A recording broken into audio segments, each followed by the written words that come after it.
Hello brothers and sisters, and welcome to the Mission Zero channel. I am your host Shawn, and we're going to talk about what Mission Zero is all about a whole lot in coming weeks, but I kind of want to save that for a little while. So what I want to talk about today is a brand new segment we're going to start that we're going to call Wednesday Word Study, or maybe Words Day Afternoon, or got it.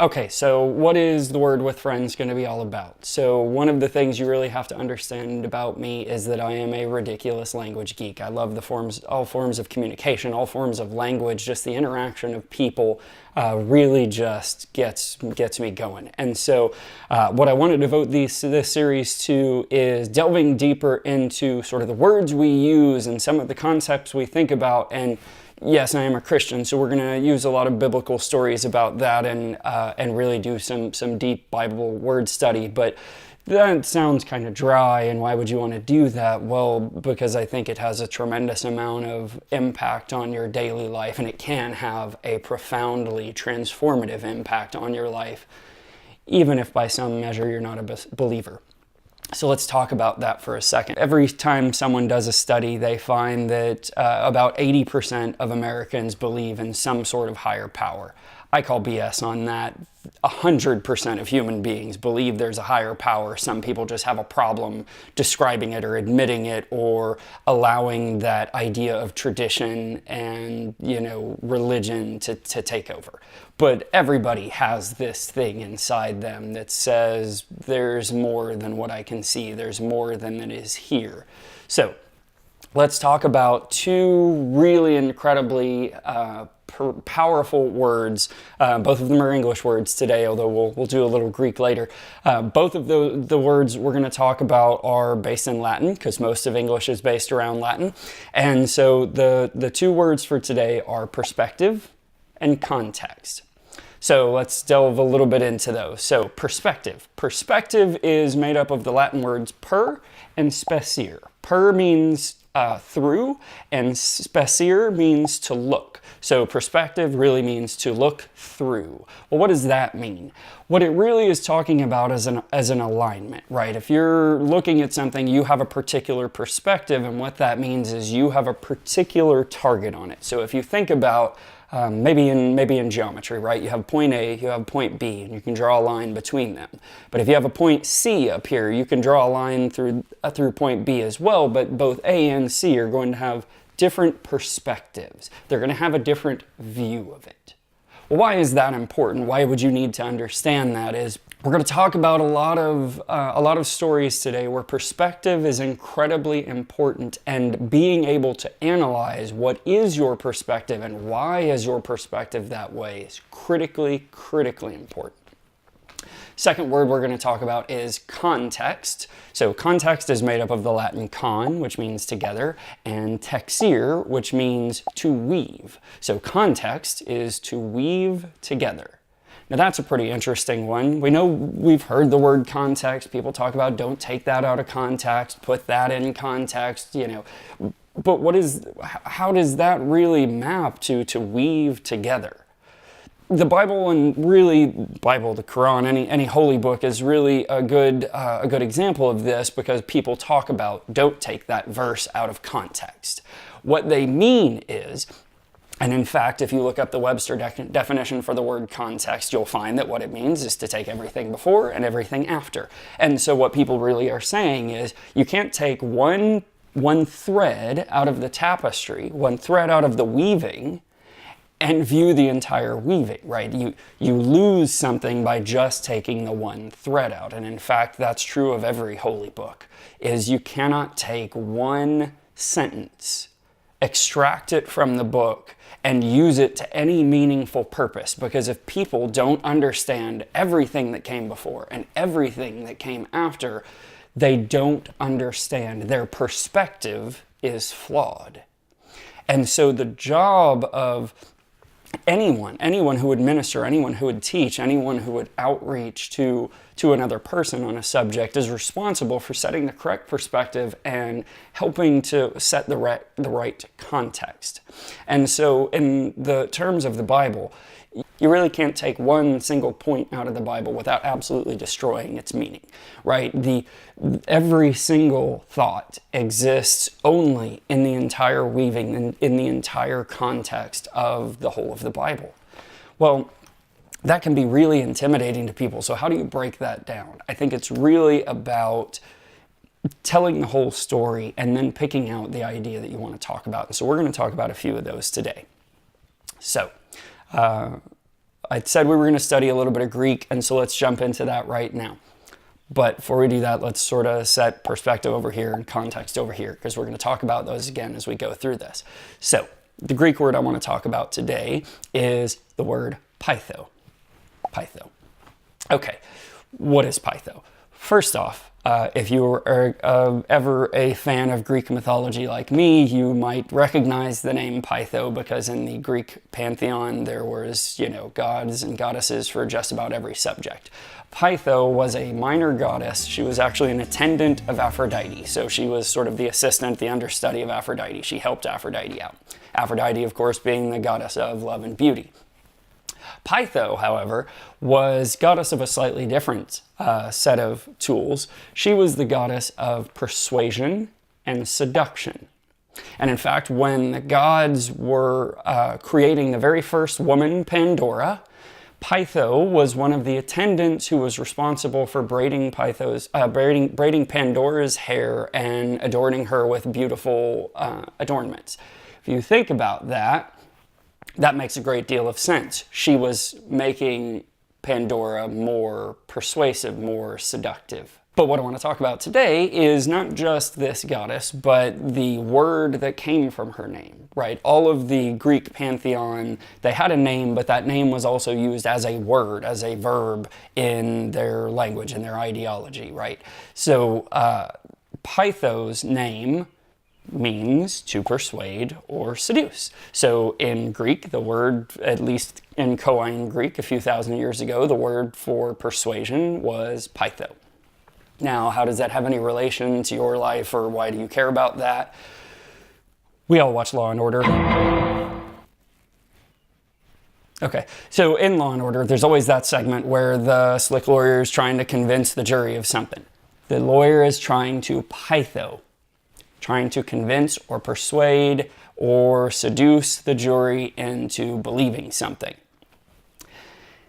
At the end of that activity, the jury has or has not been persuaded of a thing, but let's go with has. So the jury has been persuaded of a thing. They have been convinced of a thing.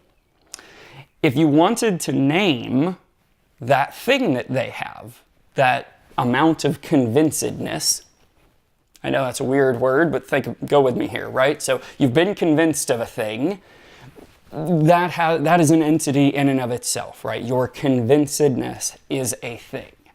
Well, the Greeks have a word for that. The word for that convincedness is pistis. And if you've done any Bible study ever in your life, you know this word, pistis, because it is the Greek word for faith. Now, that's a seriously powerful thing, because that puts a completely different context, a completely different perspective on faith. We talk about faith like it's belief in God, or that it's faith in each other. Faith, we use the word faith in a lot of different ways, but if we use it without really understanding where it came from or what it means, faith really means the product of having been convinced of something. Now, why does that matter in the context of today's discussion?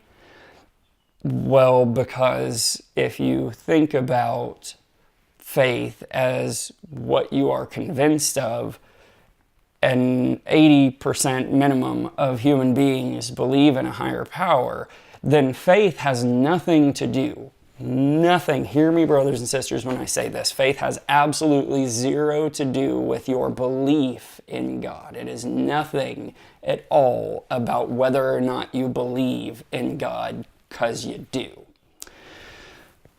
So what does it mean? Let's go to a story. In the book of Jonah, there's a really powerful story about faith. And so if you aren't familiar, if you've never read Jonah, I know you've heard of Jonah. Jonah's the guy who got swallowed by a whale. So let's delve into exactly what that is. Let me set the context for you. Let me set the picture for you here. So God tells Jonah to go tell Nineveh, the city of Nineveh, which at the time of writing was the largest city on earth, right? This was like going to tell Bombay or New York City or somebody that they were going to be condemned and the Lord was going to destroy them. Jonah's initial reaction is, I'm not going to go do that. The people will hang me in the streets. And so he takes off. This is how he ends up in the belly of the whale. Whale coughs him up, and he does go to Nineveh and tells them, you guys are going to be destroyed. The entire city falls to their knees at the king's order. Hey guys, we're going to repent. So they repent. God says, you know what? I'm not going to destroy you.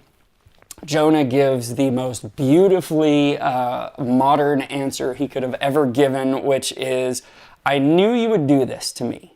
Tells the Lord God of all creation. I knew you would do this to me. You were going to make an idiot of me. I was going to come to this city. I was going to tell them what you wanted me to tell them. Either they were going to hate me because it was going to come true and I was going to die with them because I'm in the city, or they were going to change your mind because you're a God of mercy and God of grace, and you're going to just change your mind and make me look like a moron. What kind of prophet can I possibly be if I can't tell the future and it comes true? Wow. Like, okay, there's a guy who's talking to God. He knows God. He's convinced of God. So faith in God has absolutely nothing to do with it. The faith that he needed was to understand his context. His perspective was wrong. His context was wrong. He was looking for, how can I be a successful prophet? When what God was looking for was, how can I help the world through my prophecy? And that was a fundamental flaw in Jonah. And lest everybody pin that on Jonah and say that he's the only example of that, let's go to another more modern example. So in Matthew 17 and Mark 9, we get the story where Jesus leads a couple of the disciples up on a mountain, and we have what Christians call the Transfiguration. We're not going to talk about that. When they come down off the mountain, the disciples that were not up on the mountain have been trying to exorcise a demon from this small boy. This dad brings his son to the disciples and says, man, he's been demon possessed his entire life. We really need help. Can you please do something about this? And so the disciples pray and they try and do everything that they can to exorcise the demon from this boy, and they just can't do it. Jesus comes down, has a small discussion with the Father, bam, exorcises the demon from the boy. The disciples say, dude, what's up with that? How come we couldn't do that? And Jesus says, this kind comes out only by prayer and fasting. I think a lot of people read over that, a lot of pastors read over that, and they make it a message about the importance of prayer and fasting. Not to turn over all of those, but that's not really correct. What's really correct is, let's look at what prayer and fasting are about. They're about a perspective that you are setting. Another word for, a type of prayer is intercession. That is, you're praying for someone else. What does all that mean? What Jesus was saying was, you guys were down here trying to exorcise this demon from this boy to prove the power of God. You were trying to show that he's a God of mercy, that he will release this boy. But the boy was being completely lost in what you were doing. And so what you should have been doing was praying for this boy, was caring about and loving this little boy who's demon possessed. Care about the dad who's having to be tortured watching his little boy throw himself into a fire and do these terrible things. Have a heart for the people that you are trying to do a miracle for. That's a much more powerful lesson than you should be fasting occasionally and you should make sure you pray every day. Dispense with that. No one cares. God, listen to me if you hear no other thing I say today. God in heaven cares zero about how much you pray or how many times you fast or how much you give at church or any of that nonsense. People use that as a control against you to try and gain power or make themselves feel better or guilt themselves into doing a thing or any of a million explanations. Okay, well, let me amend that a little bit. God does care about if you pray or if you tithe or if you do these things, but he cares only in so much as doing those things is what causes your heart to come into alignment with what he's looking for, with what he wants from you. So it's not that he cares because he's ticking off a checklist of, okay, they got their 10% this week or whatever. It's about the act of tithing allows you to let go of a control in your life to him. It's the act of prayer connects you to other people and forces you to think about other people and other hearts. It's not the action. It's not a checklist. It's not a legality. It's not a rule. It's just a thing that can assist you, in some cases, can assist you with helping get your heart straight. If you can do it without that, great. If you can't, which is probably for most people, you can't really get your heart right if you don't pray, if you don't tithe, if you don't do some of these things. But it's not a requirement. It's not a legalism. It's not a doctrine. It's just an activity. It's one of a list of things that can help you get your heart right. So consider myself corrected. But what God is after always, and this is from page 1 to the very last, page 1 of Genesis to the very last page of Revelation, the only thing God in heaven is concerned about is the hearts of men. Your perspective, your context, and your motivation. That's it. That's it. Don't let anybody tell you otherwise. That's all he's looking for. Why is that important? I think both of these stories show a lack of context, a lack of proper perspective, right? Jonah had this wrong perspective about who he was and what he was supposed to be doing. The disciples had this wrong perspective, this wrong context about what miracles are and why they happen and what they're for. And so we have to be cognizant always of the context that we are seeing things through, right? When we're driving, is driving ever a wonderful example of people losing context, right? You've got to get to work. Your average commute to work, say it takes 37 minutes, right? When somebody cuts you off in traffic and you have to hit your brakes, that person is worse than a murderer at that point. They are the most despicable human being ever because they made you late to work. Never mind that the act of hitting your brakes and then getting behind those people slowed you down by 2.7 seconds and you're still going to get wherever you're going. You didn't really care that it was potentially dangerous because you saw they were coming over and you hit your brakes, right? But it doesn't change the fact that that person is now slime. That context is so wrong. The context we have when we get behind the car, the perspective that we have is that I know how to drive, and I am really good at this, and everyone else is complete morons. I don't even think they have driver's licenses, right? This is what our actions belay. We do not care once we get in that big tin can. We do not care about any other human being. In fact, they are not human beings. They are our enemy to be defeated.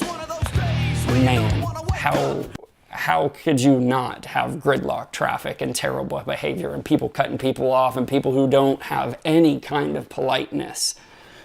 Because your context is completely wrong there, right? No one has this. We're all in it together, and if we just behave rationally and sanely, we'll all get where we're going faster and there won't be traffic jams, right? Nobody has this context. That's really important. The second thing, if you remember, Pytho has got us not only of persuasion, but of seduction. Now, you can intellectually make the jump between persuasion and seduction, right? You get that seduction is a type of persuasion, but let's really look at that. So, seduction, the word seduce is made up of the Latin se, which means away, and ducere, which means to lead. To seduce is to lead away. Now, isn't that interesting? Because we think about the word seduce like, sexual seduction, or Darth Vader was trying to seduce Luke to the dark side, right? We get these, we get all of these ideas about seduction really are based around the idea of you are being seduced to evil, or you are being seduced to do something you shouldn't do. Well, if you think about to lead away, there is no inherently negative context there. You could be leading someone away from a drug problem or a lust problem, or, you could be leading somebody away from their cheating lifestyle to make them a better person, right? Seduce is not an inherently bad thing.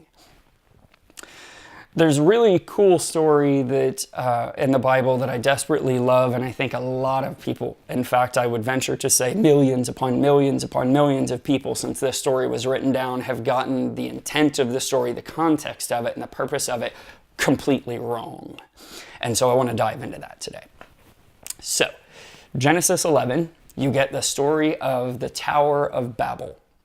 We're going to talk about the meaning of the word Babel in a minute, but before the tower is built, you are told that the entire people of the world, were of one language and one speech. And that distinction is really important because language is about the words that we use.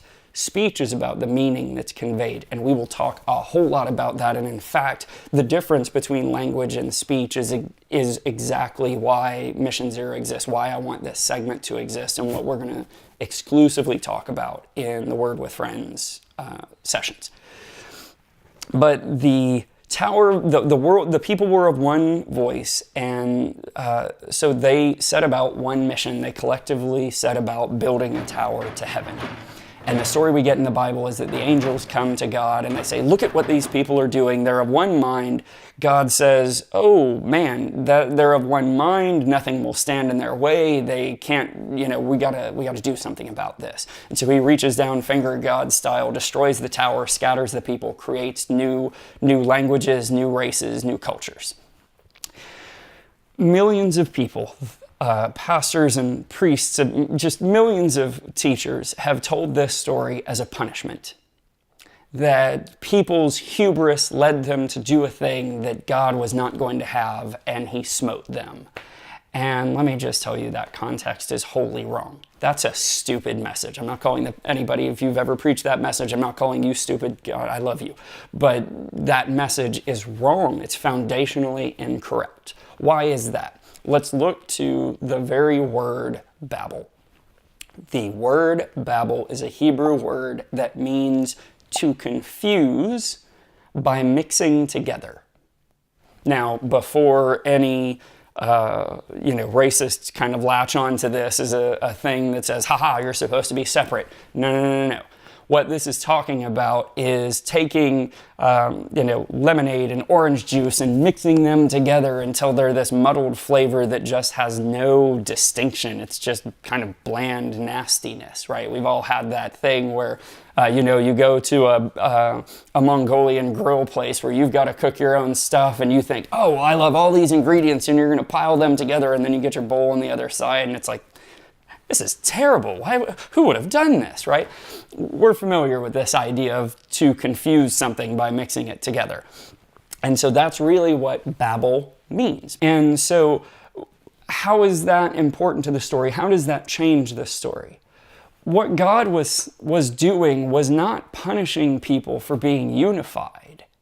He was inducing diversity. He was introducing diversity to the world. And so the lesson there is you've got to have different flavors. You need grape and you need orange and you need lime. You've got to have different colors. You need red and green and blue, because these are the things that allow us to grow. These are the things that allow us to see different perspectives and see different contexts and define ourselves and our relationships to each other better. And so I said it earlier, what God is concerned about is the hearts of men.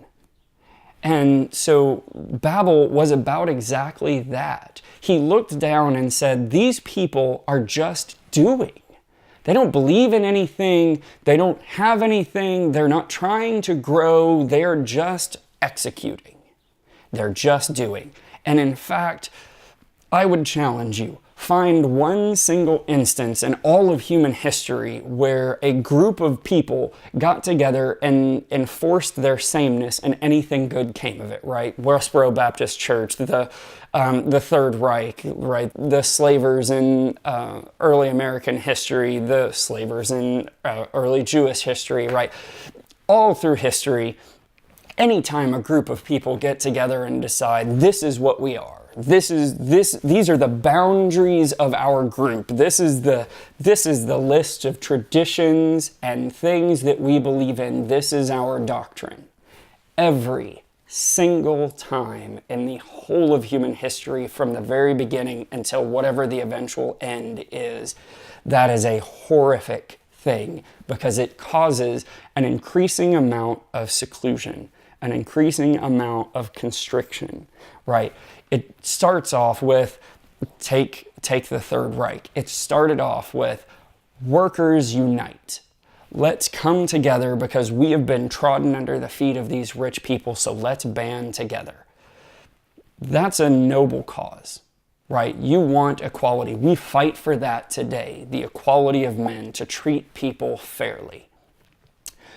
But what it became was an exercise in defining exactly which pigs were more equal than others.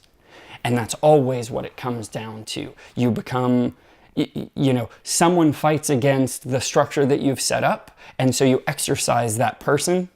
Often in history, you kill that person, and then you constrict. You set a new definition that covers what their sin was. And then that just happens and goes down until you have a nice compressed group like the Westboro Baptist Church, who thoroughly believes in one set of rules, and they can define those rules to you, and they can probably, whether you believe this or not, they could probably intelligibly explain to you exactly how they got to that list of rules and why they are critically important. But I'm telling you, right there in Genesis 11, the God of all creation says, stop it. That's not right. I don't care what your justification is. I don't care how right you think you are. I don't care how much that sinful is for these other people. I don't care about... Stop it. Just stop it. The problem is, the context is, we are all in this together. We are all in one life.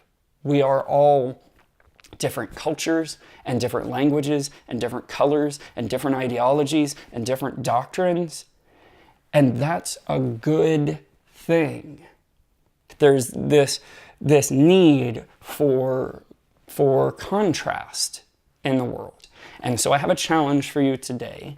And that challenge is, do something to introduce yourself to a new perspective. Get a new context. Flesh out that context, right? Figure out what your context is in the world. How are you weaved together with the rest of the world? And the way that you can do that is by exposing yourself to different perspectives.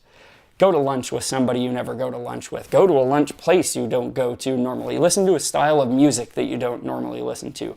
Expose yourself to something. Bad choice of words. Don't expose yourself. Open yourself to an experience that you haven't had before. Think about going skydiving or taking an Uber to work instead of driving. So open yourself to a new experience, a new thing that you have never done before, or even just don't do frequently. Because in that thing, you will find something beautiful about the rest of the world around you. You will find something that brings you closer to them. So, perspective, how you look through something. Context, how something is weaved together in the greater picture. As it relates to you, you want to find your perspective on the world because you want to know what your context is in the world. And the way that you do that is by doing things that you haven't done before, meeting new cultures, meeting new people, learning new languages, right? Traveling to new places, doing something new. Always in this mindset of faith and persuasion and seduction. What is it that you have faith in? What is it you are convinced of? And are those things right? Is the context of each one of those things right? Is the perspective on them right? Don't be a Jonah who is convinced that the world is against you and that everything that happens is to hold you back. Don't be the disciples who are trying to do something good but for the wrong motivation.